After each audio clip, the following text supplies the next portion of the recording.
No. All right. Everyone try to clap in time. Jaya Radha Madhava Kunjabi Hari Radha. Uh-oh. You want to grab the sheets? You know the song, Sureshwar, after all these years. But you don't sing so much. Okay.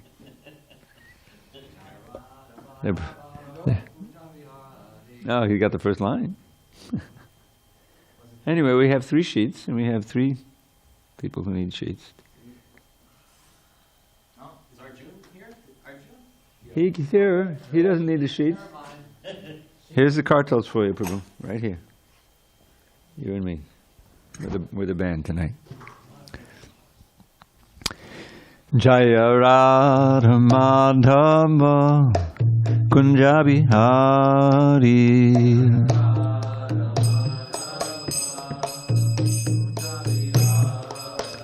Jaya Radha Madhava Kunjabi Hari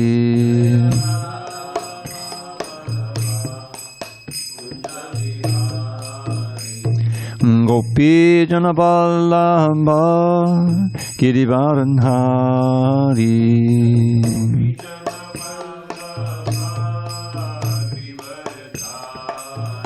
Jaya Gopi Jana Vallabha Girivardhan Hari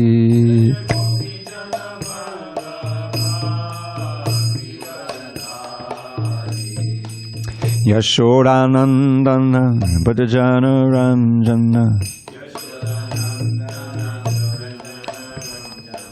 Yashodanandana Bhajana Ranjana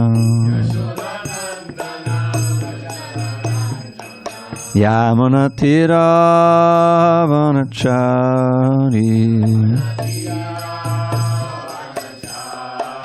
Yamuna Tira Vanachari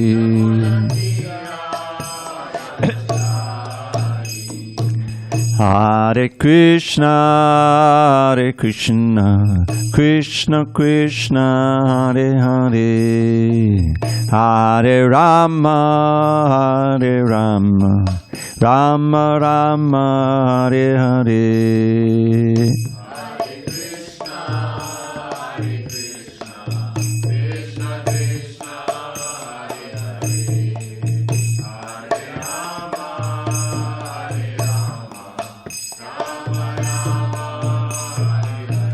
Hare Krishna,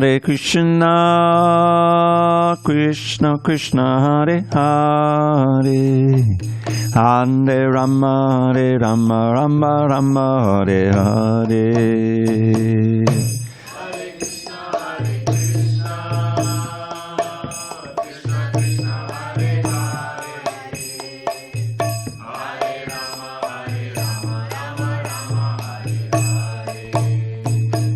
Hare Krishna,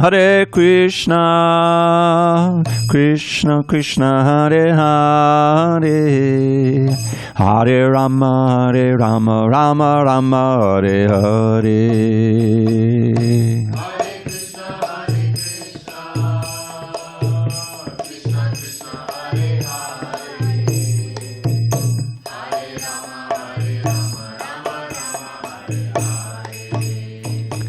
Jaya Radha Madhava Kunjabi Hari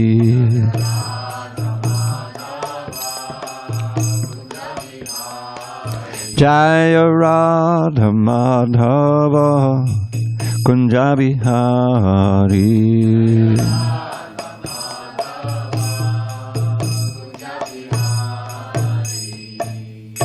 Jai Om Srimad Paramahamsa Purudikacharya Ashtottara Shri Srimad Divine Grace Srila A.C. Bhaktivedanta Swami Prabhupada Ki Jai. ISKCON BBT Founder Acharya Srila Prabhupada Ki Jai. Jai Om Vishnupad Paramahamsa Purudikacharya Ashtottara Shri Srimad Divine Grace Srila Bhakti Siddhanta Saraswati Thakur Ki Jai. Ananta Koti Vaishnavini Ki Jai. Namacharya Srila Haridas Thakur Ki Jai. Srimad Bhagavad Gita Ki Jai. Samaveda Bhaktivinoda Ki Jai. All glories to the assembled devotees. All glories to the assembled devotees. All glories to the assembled devotees.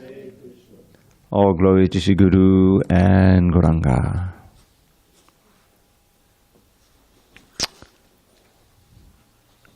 Okay. You didn't get any message from Jalatala, huh? Okay. Jalatala? Jalatala, actually.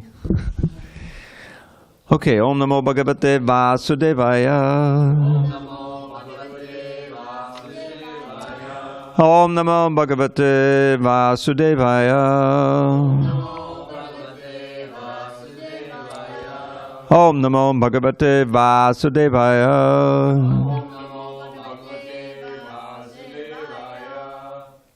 Okay. Okay. Who knows how to shut the door so that we don't hear so much in the back? You know where the door is. Corridor door. Problem is, this door is open to the altar, and then we can hear all the talk. But we'll just tolerate. Okay. On this 30th day of May, 2023 in San Diego, we're reading from Srimad Bhagavad Gita as it is, translation and commentary by His Divine Grace A.C. Bhaktivedanta Swami Prabhupada. Beginning a new chapter today, chapter 17, on page 639. Text number 1.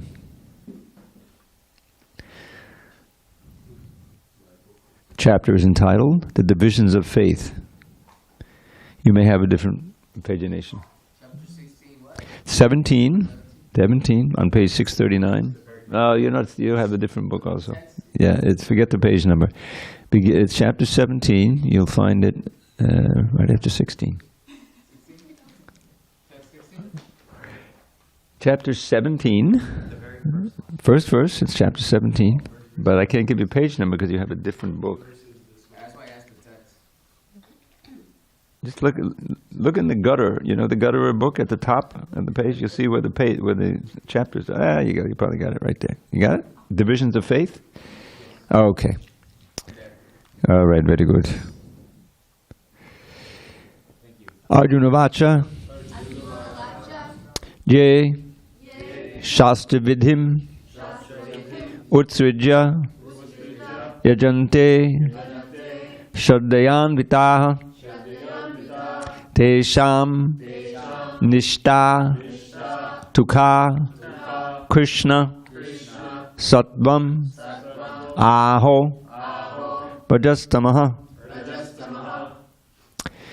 Arjuna Vacha Ye Shastra Vinamutrijya Yajante Shraddhayan Vitaha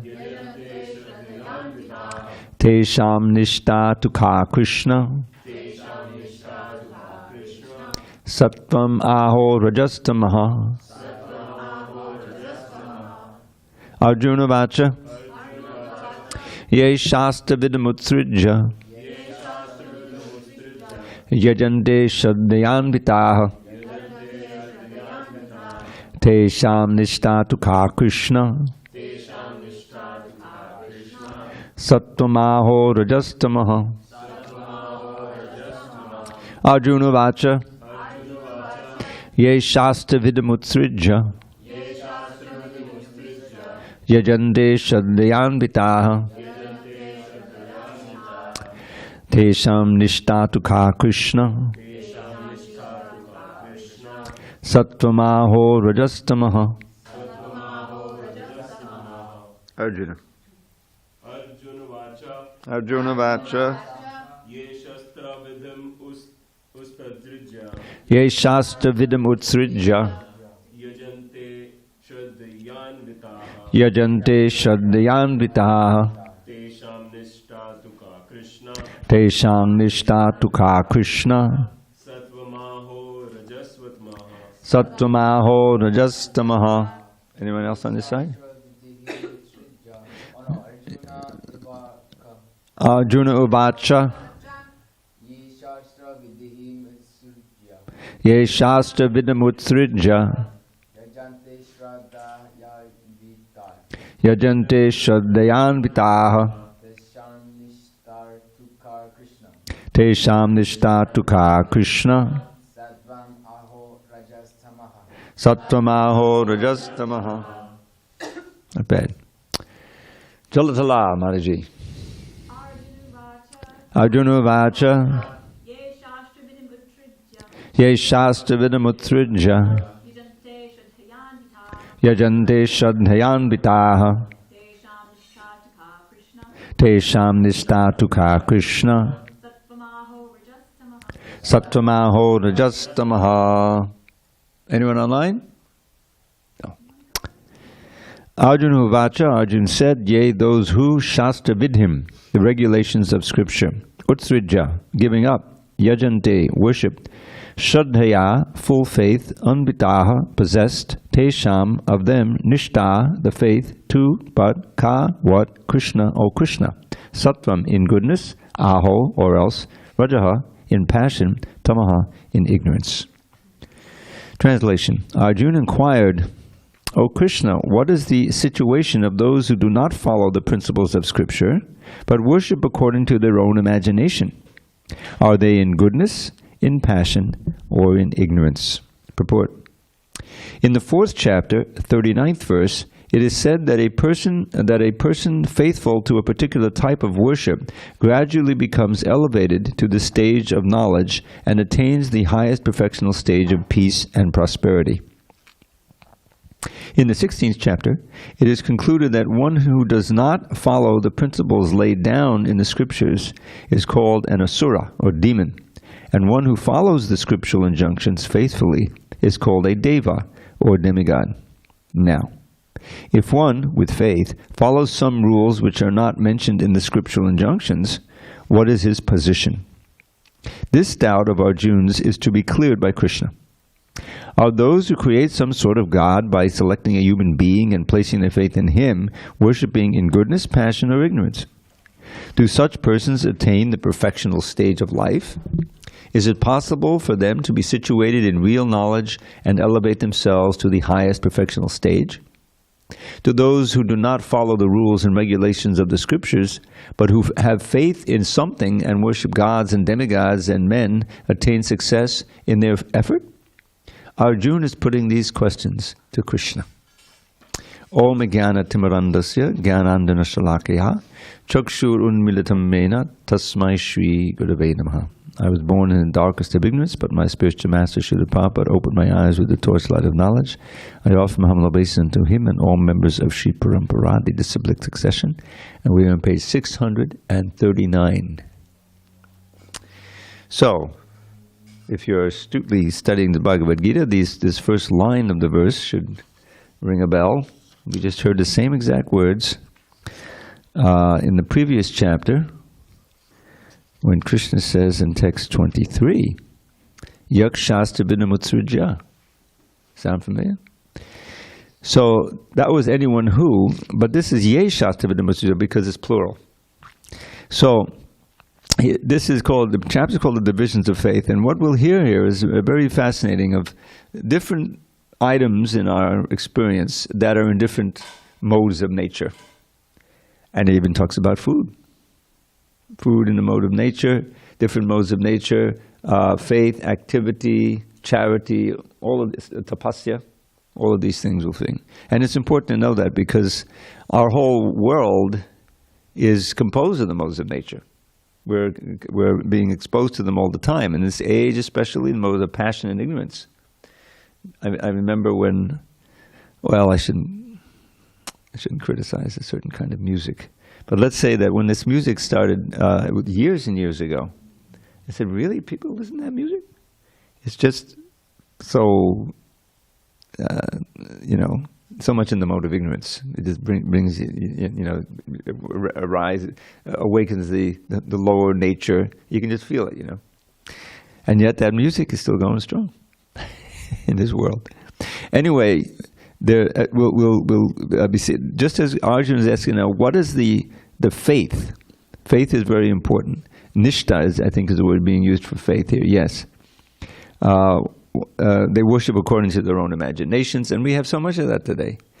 there's so many cults, we're not one of them, that somebody becomes charismatic and he has some influence over others, and he creates some faith in some imaginary. What was that cult that was right here in San Diego?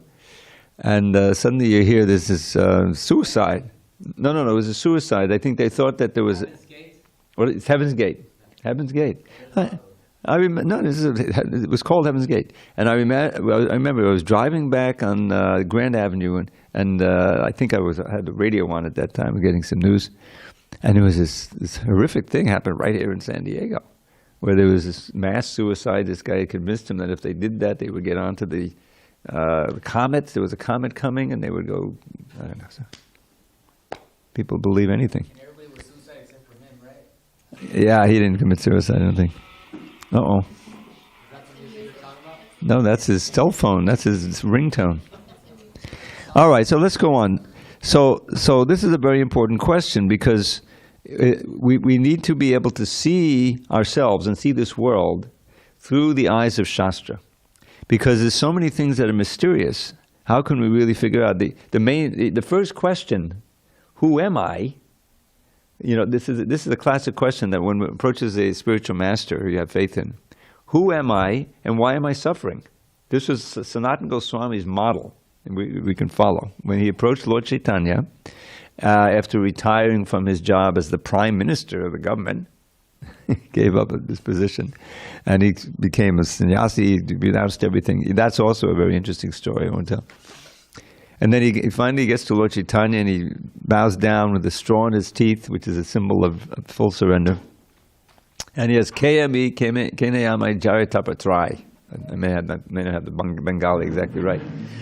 But basically he says, who am I, and why are these threefold miseries tormenting me so much? Why am I suffering? Now the fact is that he has... Dr. Paul, he just put that book on the chair. Take it up and put it up on the where the mic is, if you can.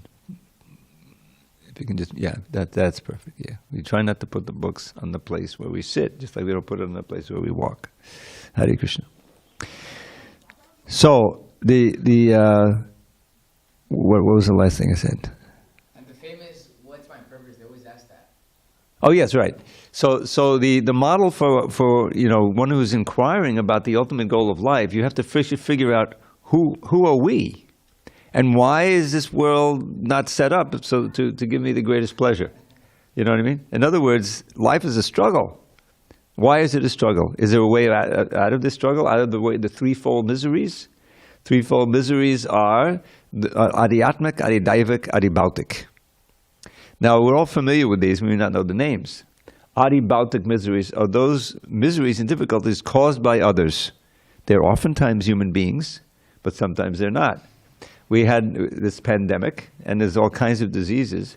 Now, are these viruses even alive? Are they considered, living beings? I don't know.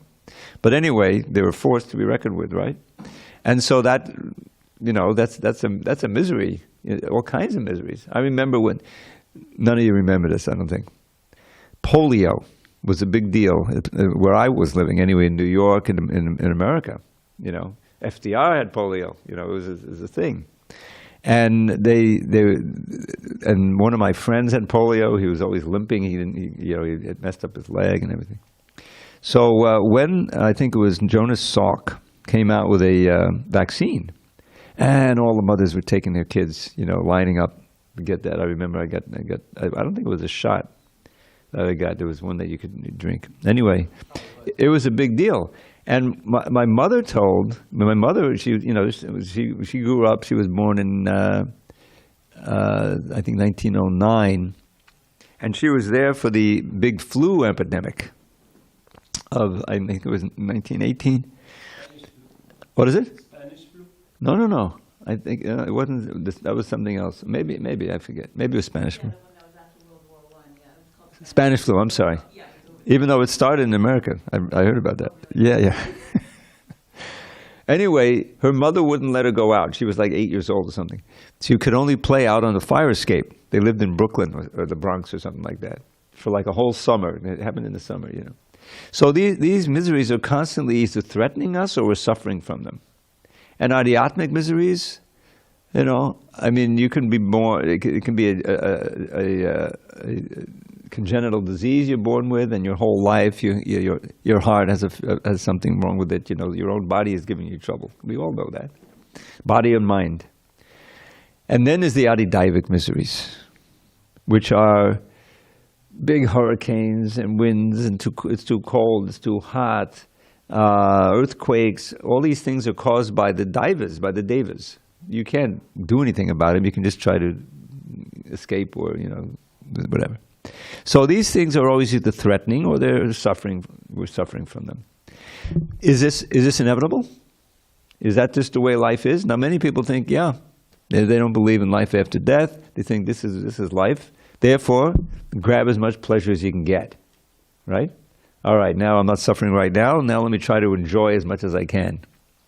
This is conditioned life, and it's a life ensuring suffering immediately, the next, or down the road somewhere. So this is what he's asking about now.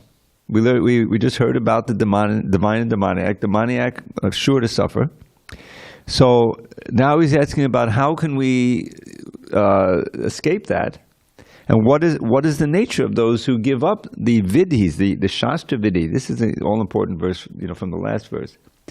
You remember the verse is tasmat shastram pramanam te karya vastato. Therefore, one should consult shastra, the authoritative shastra. Now, what that is important to understand. It's all important. But assuming we have access to it. And accept the shastra as evidence, pramanam, for what to do and what not to do. Otherwise, we're accepting our own mind, we're accepting our friends, we're accepting something we read in a book, something we hear online, something we see on Facebook. We accept all kinds of influence. There's influencers, meaning that isn't it in TikTok? You get an influence. I've never been on TikTok. Hope I never get on it. But this is you know, perfectly accurate. You get influenced by someone or something to act in a certain way. It's all soaked by the modes of nature. And so we want to be influenced, but we want to know who the greatest influence, and choose that influence carefully so that we can get the greatest benefit. We basically want to be influenced by someone who cares about us, who is not just out to exploit, because otherwise we're sure to, you know, suffer. So that's Krishna. He doesn't have anything to gain by exploiting us.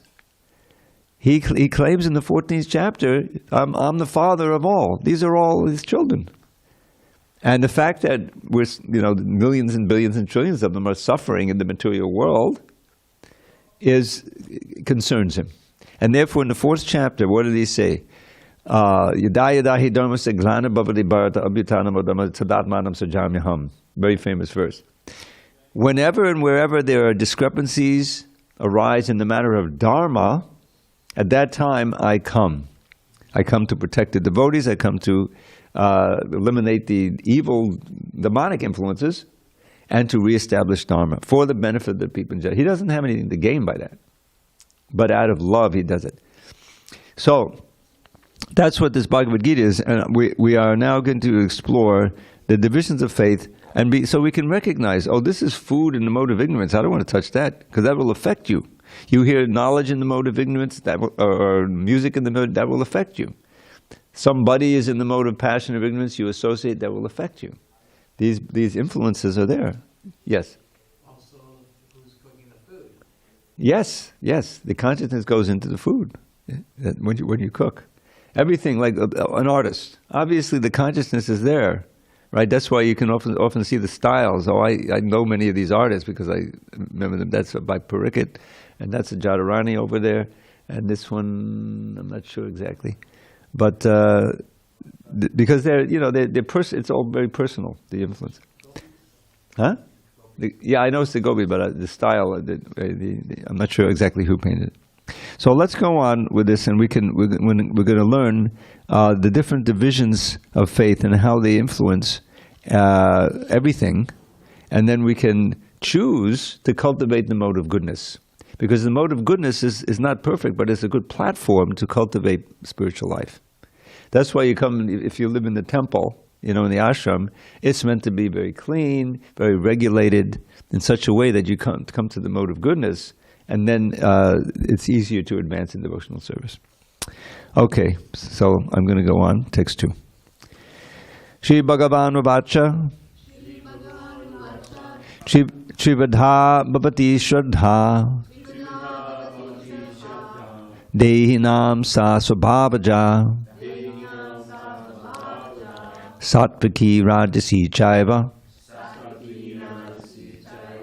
Tamasi Cheti Tam Shunu. The Supreme Personality of Godhead said, according to the modes of nature acquired by the embodied soul, one's faith can be of 3 kinds: in goodness, in passion, or in ignorance. Now, hear about this purport. Those who know the rules and regulations of the scriptures, but out of laziness or indolence, give up following these rules and regulations, are governed by the modes of material nature. According to their previous activities in the mode of goodness, passion, or ignorance, they acquire a nature which is of a specific quality. The association of the living entity with the different modes of nature has been going on perpetually. Since the living entity is in contact with material nature, he acquires different types of mentality according to his association with the material modes. But this nature can be changed if one associates with a bona fide spiritual master and abides by his rules and the scriptures. Gradually, one can change his position from ignorance to goodness or from passion to goodness. The conclusion is that blind faith in a particular mode of nature cannot help a person become elevated to the perfectional stage. One has to consider things carefully, with intelligence, in the association of a bona fide spiritual master. Thus, one can change his position to a higher mode of nature. Now, I remember in my career in devotional service that having come from an environment in which drug use was prominent, luckily I was peripherally involved with that. And I saw the effect, how it's so much changed people, and that it became dominant, in their personalities. And often, and sometimes, it was very harmful, especially alcohol, obviously, over time. It's going to ruin your health, ruin your life. So then when I joined Krishna consciousness, I saw that that same principle is going on. And that although we don't call it that, I'll tell you a supporting phenomenon. There's in chapter 15, Krishna describes at the beginning of the chapter, near the beginning of the chapter, the process of transmigration. And he says that when one goes to another body, assume it's it's not a tree body, but it's some kind of a human body or even an animal body. He says, Shrotram chakshu sparshanam sha rasanam granam eva cha adhishtaya manaschayam vishayanupasevate. So suppose you get a dog's body in your next life. You'll continue to have a certain set of senses: the eye, the ear, the tongue, the sense of tactile sense, feeling. All these 5 senses are there, grouped around the mind. But we're in a different body, so we act differently, but the senses are still there. So this is what he's saying. And then he says, through those senses, upasevate, you interact with the object of the senses, right? For sight is something to see, something to nose, something to smell, etc. Now that word upasevate, I remember, I don't know what the context was, why I looked it up in the Sanskrit dictionary. With my work, I have different dictionaries. I have a regular English dictionary, now it's all apps. And Keshava Bharati Maharaj, many years ago, he gave me a disc. In those days, everything was on disc, with the Oxford English Dictionary on it. And so I have that. If anyone wants it, I could give it to him. If you still have a computer that has a drive on it. Anyway, so all these dictionaries, and online there's several Sanskrit dictionaries you can consult. And somehow I looked up that word upasevate, and one of the meanings was to become addicted to. And so, in other words, Prabhupada's favorite, if you are really sinful and lusty and in the mode of ignorance, you can get a hog's body in your next life. And hogs like to eat stool. So who wants to get that kind of body, But they're happy with that. You become addicted to that kind of food, you know. And even among human beings, there's certain things that Prabhupada tells some story people eat that you can't imagine, you know. Who knew that, you know, in certain parts of the world they like to eat insects all the time, you know. Anyway, this is life in material world. If you're not guided by the higher intelligence of the Shastra, you're victimized by your particular environment, by some cult leader, you know, and it leads you down to a horrible situation. So controlling what how we relate to our environment according to the modes of nature. We do it with intelligence. Okay, if I do this, I'll be able to cultivate the mode of goodness. So let me act in this way. Let me give up this food because this is not in the program, and this is going to make me more in the mode of passion and bring me down. So if you have that knowledge, then you can uplift yourself. It's just like if you want to become an athlete, well, you have to be disciplined. The exercise, the diet, right? And that much sleep to get, you know.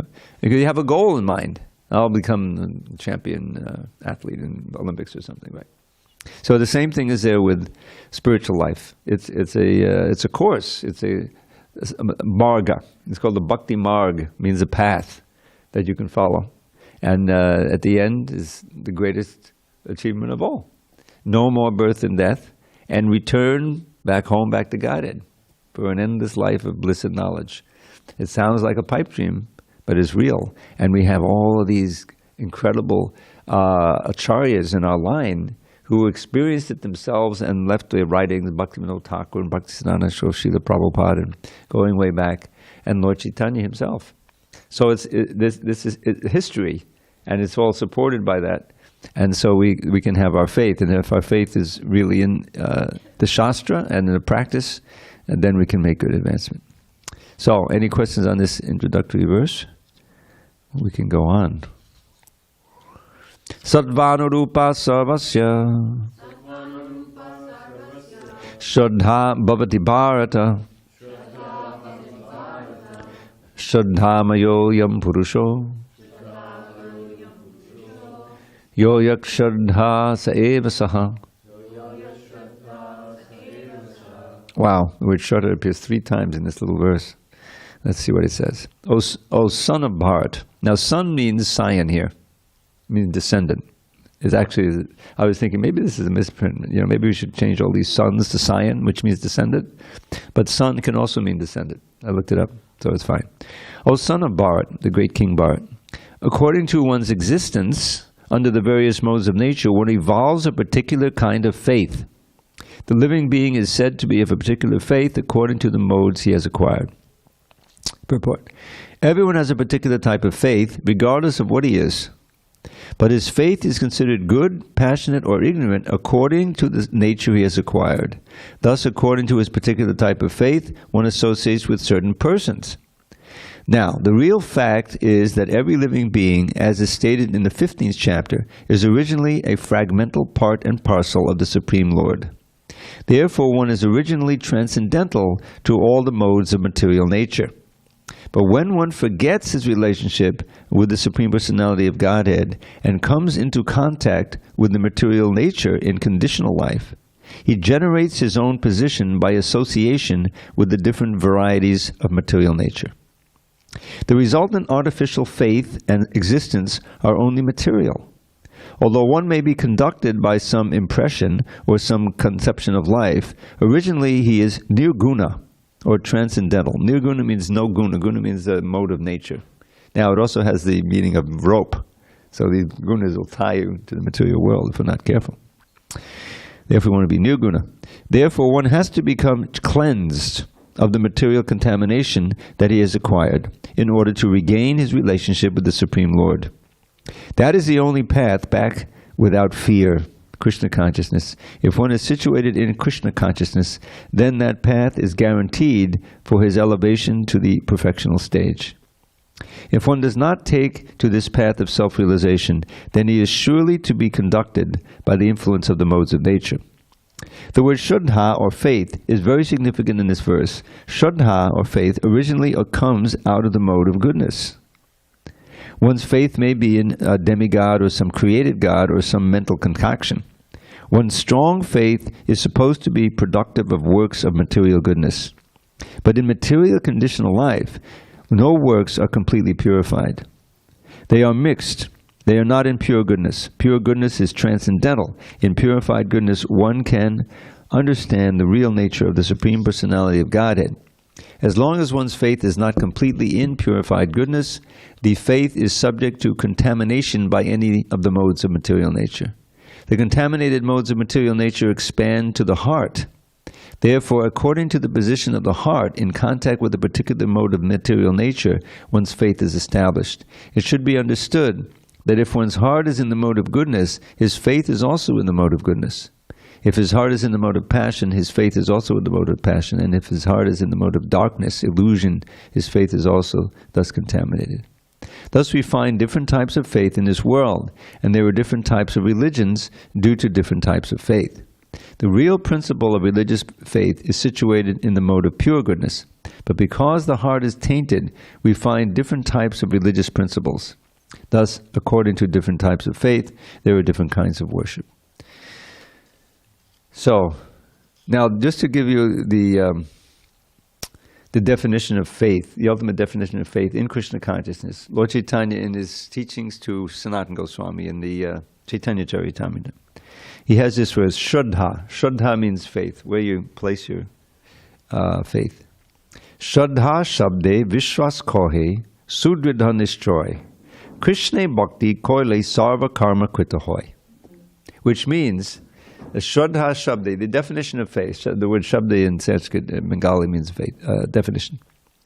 Vishwas koi, a very strong conviction that just by performing the activities of Krishna consciousness, and Krishna consciousness is not just a state of consciousness, it's also a whole set of activities that you perform, right? There's the chanting, there's the taking prasad, the study, your practical activity with Krishna consciousness is part of it. But deity worship, there's so many things. So you're completely positive. You have no doubt. This is pure faith.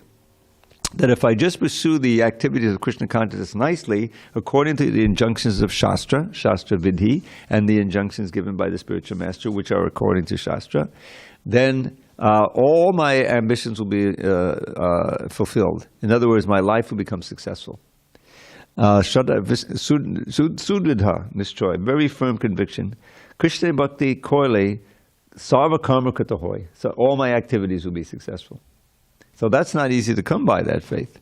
And therefore we need to associate with the faithful. Faith is, just like anything else, faith is catching. If you're with people who are in Krishna consciousness and you see they're benefiting from it, and you're willing to take part, your faith will grow. Faith is part of the seed of devotion of devotion that is planted in the heart by association with great devotees like Srila Prabhupada. That's another verse by Lord Chaitanya. Brahmanda Brahmante, this is teachings to Rupa Goswami. Brahmanda Brahmante Kon, Bhagyavan Jeev, Guru Krishna Pasare Pai, Bhakti Lata Bij. Very nice analogy. So the seed, a desire seed, is planted in your heart by association. Forgive me, but I keep giving an example, but it's a perfect example. Advertising. Someone wants to sell you something. They want to present it in the most attractive way so you'll be attracted. Oh, yes, that's the advantage. And the price is right, so let me get it. You think I'll enjoy. So how does that, they through the eyes and the ears, right? People, they plant a seed of desire. And it's kind of a plant that grows. If you also, come across some more advertising, and not only that, but you see someone else with the product enjoying it, that's a big watering of the seed. You know what I'm saying? Now I really want it. So the same thing holds for bhakti. There's a creeper of devotion. It's called the bhakti lata, the plant, and it's a desire plant. Means that if it grows in your heart nicely, if you water it. And I'll tell you what the watering process is. I think you know already. Then it grows because the whole thing is desire. In other words, Christians we don't desire, in our conditioned state, we don't desire to be Krishna conscious at all. Who is this God? I don't believe in God. Show me. I mean, I was like that. And because you're conditioned, you're blocked. It's not there. Were you an atheist? Huh? Total. I was a communist. My father trained me as a communist in the 50s and 60s. I don't get into that. But anyway, so so he said, by contact, even briefly, by the mercy of God, by the mercy of Krishna, the Brahmanda Brahmadekon, this very graphic description, the living entities are wandering throughout different species and different planets in the universe, according to desire, up and down to Patala Loka, and up, and then earthly. This is our nature. There's no place restriction. Once we leave this body, we can go anywhere in the universe, according to our karma, by a higher authority. So, how long we've been wandering? Who knows? It could be millions of lifetimes. So, Brahmanda Brahmadekon, Bhagyavan Jiva, the fortunate Jiva, those who are fortunate, by the mercy of Guru and Krishna. The Guru comes first. One gets the seed of the creeper of devotion. And then, if one is fortunate and intelligent, he waters that seed with Shravan Kirtan Jal. I know what you know what that means. The water of hearing and chanting. Bona fide hearing and chanting. That's why Kirtan is so important. It's the essence of hearing and chanting. I chant, you hear, you chant, I hear. That's complete. We may not be realized, but we're getting it. We're chanting Hare Krishna. And if we really try to do it sincerely, and we're willing to take association of senior, of advanced devotees, like Srila Prabhupada, through his books and everything, then we can get purified. Prabhupada talks about that, the cleansing process. The soul is originally pure, and we become contaminated due to our association with this material world. Just as if you hang out in a dirty room all the time, you're going to get contaminated, right? So the chanting of the holy name, of congregational chanting of Hare Krishna, is the most powerful purifying process. And I'm going to share a verse with you that talks about that. You know this one. Cheto darpanam arjanam bhava mahadavagni nirvapanam shreyak kaidabachandrika batadanam vidhyavadhu jivanam anandam buddhivardhanam pratipadam purnamita swadanam sarvatma snapadam padam vijayate Shri Krishna Sankirtanam. I can't resist. Look at the poem. All glories to the chanting of Shri Krishna's holy names, which easily extinguishes samsara's blazing flames by polishing the lust-encrusted mirror of the heart. That chanting is the waxing moon that knows the secret art of causing the white lotus of good fortune to unfurl its petals far and wide throughout this bleak and blighted world. Now this white lotus is the kind of lotus that blooms at night, this night-blooming lotus. That's why it's the moon, this cooling, soothing moonshine of congregational chanting of the holy name of Krishna. Now I've lost my train. The ocean. The ocean of ecstatic bliss floods far beyond its bounds, wherever Krishna's merciful and mystic name resounds. Indeed, whenever Krishna's names are sung in congregation, at every step one tastes a joy that knows no limitation. So hear with great attention as I earnestly request, please chant Shri Krishna's holy names and be supremely blessed. The soothing nectar of the name will bathe your consciousness, bestow pure love for Krishna, and eradicate distress. Now I have to confess, this is not a completely accurate translation of the verse, but it's based on the verse and it's pretty close.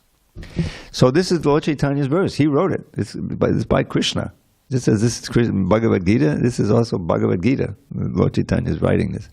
And he gives a progression there. The first installment is his purifications going on. Cheto Darpan. Darpan is like a mirror of the heart, is being marginum, being cleansed. So you can see yourself as you really are. You can see God, who's also there. And as soon as that cleansing takes place, the blazing fire of material life is extinguished. Even in this life, you can in this body, you can get a sense of being liberated, because you're free from the pull, the tremendous pull of the senses to engage in sense gratification. Advanced devotees can feel that. They're not free from desire. They're very, very much, embracing the desire to serve Krishna. That's the greatest pleasure. To be able to, just imagine, you're living you've gotten to a state where you can just chant Hare Krishna and you can be completely satisfied. You need practically nothing. You need a little food, so you go to the temple, get some prasad, But you don't have to keep saying, oh, I need that, I need that, I need that. No, I got that. No, that didn't help me. No, or now finally I'm satisfied, but it's all material and time is taking it away. So there's that anxiety, you see. But if you're Krishna conscious, then time doesn't take it away because it's not based on the material body. And that's why the great devotees, when they leave their body, it's a joyous occasion. It's not like, oh no, what's going to happen now? They know already what their next life is. It's spiritual life in the spiritual world. And this is all, it sounds fantastical until you realize, well, who's telling us this? These most intelligent people in the universe. We're really going to think, that sounds crazy, And then you realize, then what you're saying is, Srila Prabhupada, Bhaktisiddhanta Saraswati, and Bhaktivedanta Thakur, these are all historical people, who believed this, lived this, and they showed in their lives. And Narada Muni, that doesn't make any sense to me, You're discounting all of that. Well, who are we to do that, Why would someone, Srila Prabhupada came to America with no money, and then I heard a lecture recently, and this was a few years later, I came with $7, now I have 20 crores. That's, 200 million rupees, whatever. In other words, tremendous investment. So he said, did he just cash in? He could have just retired to LA or one of the big temples, the Detroit temple was so opulent, and said, okay, now bring me, No, he kept traveling, even when he was ill, he was traveling. Because the urgency of maybe giving more people Krishna consciousness. The whole thing was made out of love. It's no selfishness at all. So with those examples, is say that implanting the faith, back to the faith, which is what this is all about. Enough faith to try the process, try the chanting. See, and the association of devotees and see what happens. And read the books. It's very important to the intelligence. So this is Lord Chaitanya's verse. So we just go through real quick. And we're kind of running out of time. Chaito Darpana Marjanam, and then the blazing fire of material life is extinguished because you're liberated. But that's not the end. Shreya Kaida Vachandrika, then your life becomes completely auspicious. Is auspicious because your future is as bright as it can be. And even you're living in this lifetime, you're feeling lighter and joyful and not lonely. This pandemic of loneliness. You have the devotees association and the association of Krishna. Even if you're on a boat somewhere alone, you can chant Hare Krishna and you feel Krishna's presence there. And so, Shreya Kaida Bachandakavan, and knowledge. We know all this stuff already. It's already in there, but it's buried. By chanting Hare Krishna, reading Bhagavad Gita, associating with devotees, living the knowledge becomes lived. It becomes obvious that it's true. So it's the life and soul of transcendental knowledge. And then the ocean of bliss is ever expanding by this because you're becoming purer and purer. You're regaining your original state, which is to be always blissful, and ever expanding bliss at every step. So therefore he says, Vijayadeshi Krishna Sankirtanam, Sarvatma Snaparam, let every soul bathe his consciousness, cleanse the consciousness by this wonderful nectar of the holy name, and all victory to the chanting of the holy name. So that's the first verse, and he goes on with other verses, which we'll do in another day. Getting too emotional. Hare Krishna. One question. Yeah, one question. So, we know that Lord Krishna was born in Devaki and Vasudev's family and then raised by Maya Yashoda 5,000 years ago. But Krishna does he talks anywhere in Bhagavatam, or it's written in Bhagavatam that how he or Lord Vishnu first appeared before the creation started, and why they did the creation, and how and when they first appeared. In the spiritual realm, not on Yeah. planet Earth. I mean, you know, Krishna doesn't appear. He's always eternally existing. You know that, right? So that, but the material world exists only for us. In other words, the only meaning of it is to give a place where the living entities can forget Krishna and try to enjoy their senses, learn that it's not a good idea, and then be trained to go back to Godhead. It's kind of a reformatory. And it's a prison. Durga is the name. Can't go. That's what Durga means. Can't leave. It's a prison house. So, and why Krishna comes is, you know, he periodically comes personally, and there's so many avatars that come besides the original Krishna. You know, there's Matsya, Nrsingadev, Kurma, and so many others. You know, and but it's always the same person. It's always the same purpose. Sorry, and that is to help the conditioned souls to again turn back toward the auspicious path of bhakti. And sometimes Leela avatars, they have special missions, like Nrsingadev. He was unique, you know, because he had to fulfill all of Brahma's boons, but he had to get rid of Hiranyakashipu. So there's so many purposes, but the Leela in Goloka Vrindavan is always going on. It's not that when Krishna comes here that's, you know, stops. It's still going on. Krishna's going to expand. He expands in 16,108 forms just to marry all those queens. So that's not a problem. But the meaning of the material world is to give us a field where we can, you know, try to enjoy our senses and learn that it's not a very good idea. That is a source of suffering. My favorite verse, and become determined to return. And therefore, Krishna is always present in some way in this world, either by his books, by his representatives, pure devotees, to give association to those. So that's how it happens. And the creation is complicated when you got the Purusha avatars. Everything is delegated. You know, is if you were God, would you like say, well, okay, I'll work 9 to 5, you know, 5, and then on the weekend I can have the rasa dance. No, at every moment you delegate, so you can just play, right? And that's what we want to do. We want to graduate where our every day is playing with Krishna in a variety of ways, tasting different rasas. That's our right. That's our birthright. That's where we came from. Back home, back to Godhead. All right, it's late. All glories to Srila Prabhupada. Hari Hari Bol. No, it's going to, I get this. That clock is slow. No more questions?